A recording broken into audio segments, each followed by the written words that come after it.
جو لوگ ننگے جسموں کو دیکھنے کے شوقین بن جاتے ہیں نا، ان کے دلوں میں اللہ کو راضی کرنے کے جذبے باقی نہیں رہتے۔ آپ لوگ مان لیں اس بات کو کہ آپ کے ایمان کو چوری کیا جا رہا ہے، بہت ایک شاطر طریقے کے ساتھ۔ تمہارے دشمن، تمہارے اسلام کے دشمن، تمہارے اللہ کے دشمن، وہ لوگ جو کسی شریعت کے پابند ہی نہیں ہے،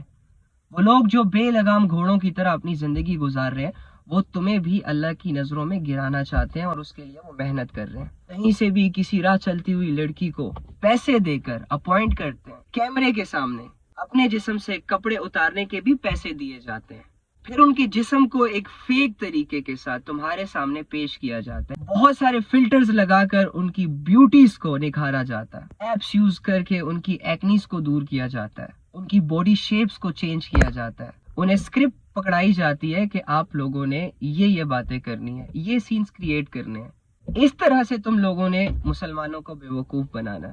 کیونکہ جب مسلمان تمہارا ننگا جسم دیکھے گا تو یہ اپنا ایمان ہاتھ میں لا کر تمہارے سامنے پیش کر دے گا، پھر یہ بھول جائے گا کہ یہ کسی محمد صلی اللہ علیہ وآلہ وسلم کا امتی ہے اور اسلام کا ایک فالوور ہے اور اللہ رب العزت کا ماننے والا ہے۔ یہ جسموں کی بھوک اس قدر گھنونی ہوتی ہے، بہت سارے مسلمانوں کو لگ گئی ہے۔ ان عقل کے اندھوں کو اتنا نہیں سمجھ آ رہا کہ دشمن تم پر محنت کر کے تمہارا ایمان تم سے چوری کرنا چاہ رہے ہیں۔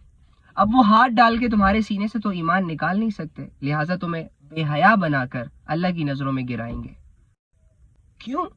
کیونکہ وہ جانتے ہیں کہ دنیا کی کوئی ٹیکنالوجی، کوئی سپر پاور مسلمان کو نہیں گرا سکتی۔ اگر ہم سارے یونائٹ ہو کر بھی مسلمانوں کا مقابلہ کریں نا، تو مسلمانوں کے ایمان کے سامنے ہماری ساری ٹیکنالوجیز، ہماری ساری چیزیں بے بس ہو جائیں گی۔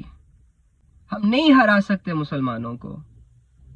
کیونکہ ان کے دلوں کے اندر ایمان کے جذبے ہیں۔ ان کے جو بڑے تھے، ان کے جو صحابہ تھے، ان کے جو پیغمبر تھے، وہ بن دیکھے اپنے اللہ کے لیے جان دینے کے لیے تیار ہو جاتے تھے۔ وہ دولتوں کے لیے نہیں مرتے تھے، وہ کسی گرل فرینڈ بوائے فرینڈ کے لیے کٹس لگا کر سولی پر نہیں چڑھ جاتے تھے۔ ان کی زندگی کا ایک ہی مقصد ہوتا تھا کہ اللہ کی شریعت پوری دنیا پر نافذ ہو جائے، اسلام پوری دنیا پر پھیل جائے، اور اس محنت میں اگر موت آتی ہے، موت قبول، لیکن تمہارے دل میں اور میرے دل میں اللہ کے لیے لڑنے کے جذبے کہاں باقی رہ گئے؟ ہم لوگوں نے تو اپنی نظروں کو اتنا گندا کر دیا ہے، خواہشات کا اتنا مرید بنا لیا ہے